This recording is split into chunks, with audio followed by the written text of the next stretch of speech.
আরে বনের পশু জবাই কইরা বেআই বাড়ি দিলি রান, এক টুকরা মাংসের লাইগা কান্দে গরিব পোলা পান রে, কান্দে গরিব পোলা পান। আসসালামু আলাইকুম প্রিয় দর্শক, আপনাদের সেই সুপরিচিত মুখ আলী চাচা।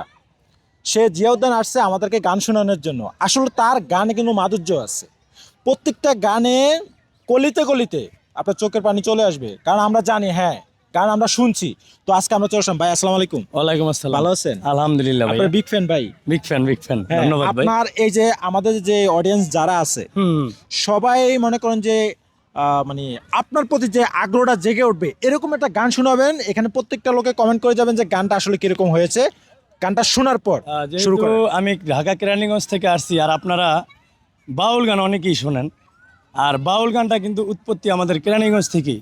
ওখানে বড় বড় সাধক আছে, যেমন মাতাল কবি রাজ্জাক দেওয়ান সাহেব, জ্ঞানের প্রদীপ রজ্জবালী দেওয়ান সাহেব, খালেক দেওয়ান, মালেক দেওয়ান, এবং আমাদের কেরানীগঞ্জের আরেকটি ভাইরাল গান আছে, যে গানটা যে আমি তো মরে যাব চলে যাব রেখে যাব সবই, সেই গানের গীতিকার হলো সাত্তার মহন্ত।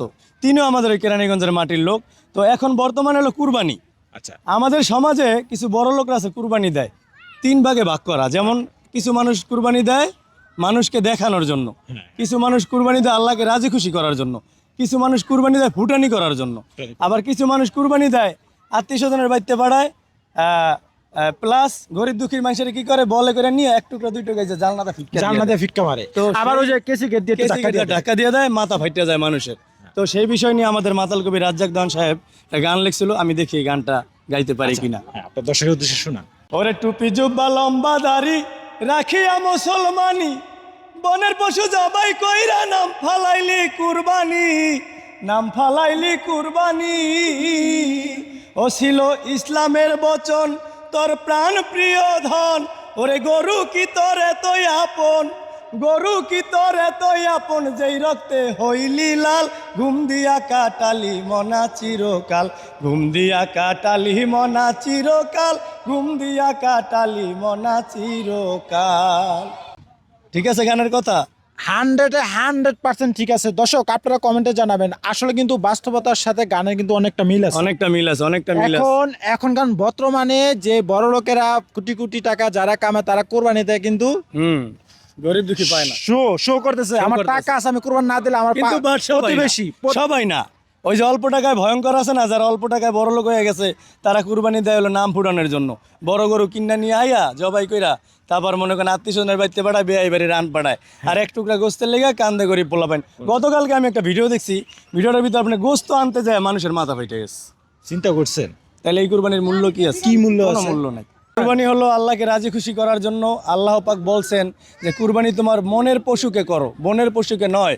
কিন্তু আল্লাহ পাক রাজি খুশি হয় সেই কুরবানিটা নিজের সন্তান ইব্রাহিম নবী যে নিজের সন্তানকে কুরবানি দিছে, আল্লাহ পাকের খেলা বোঝা বড় যায়। তিনি মানুষের পরিবর্তে সেইখানে দুম্বা দিয়ে দিছে।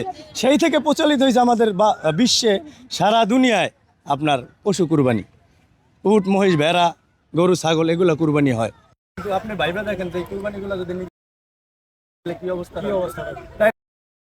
দিতে পারতাম তখন না। দেশ ছেড়ে খালি পলাইতো। কথাটা 100% সত্যি কিনা আপনারা কমেন্টে জানিয়ে যাবেন। আর আলী ভাই যে কথাটা বলছে আমি এটাতে সহমত দিলাম, কারণ 100% ওরে দোকলাবাজির দোকায় পড়ে, দোকলাবাজির দোকায় পড়ে বেসুরে বাজালি তাল, ঘুম দিয়া কাটালি মনা চিরকাল, ঘুম দিয়া কাটালি রে মন চিরকাল, ঘুম দিয়া কাটালি রে মন চিরকাল। আরে বনের পশু জবাই কইরা বেআই বাড়ি দিলি রান, এক টুকরা মাংসের লাইগা কান্দে গরিব পোলা পান রে, কান্দে গরিব পোলা পান। ওই গোস্ত ফ্রিজ ভরিয়া খালি বছর ধরিয়া, গোস্ত ফ্রিজে থুইয়া খালি বছর ভরিয়া, তোর পাপে গেল বোঝাই হইয়া, পাপে গেল বোঝাই হইয়া, মরা গাছে শুকনা ডাল, ঘুম দিয়া কাটালি মনা চিরকাল, ঘুম দিয়া কাটালি রে মন চিরকাল, ঘুম দিয়া কাটালি মনা চিরকাল। কথাটা মনে রাখবেন সবাই। তো প্রিয় দর্শক সবাই ভালো থাকবেন, সুস্থ থাকবেন, আল্লাহ হাফেজ।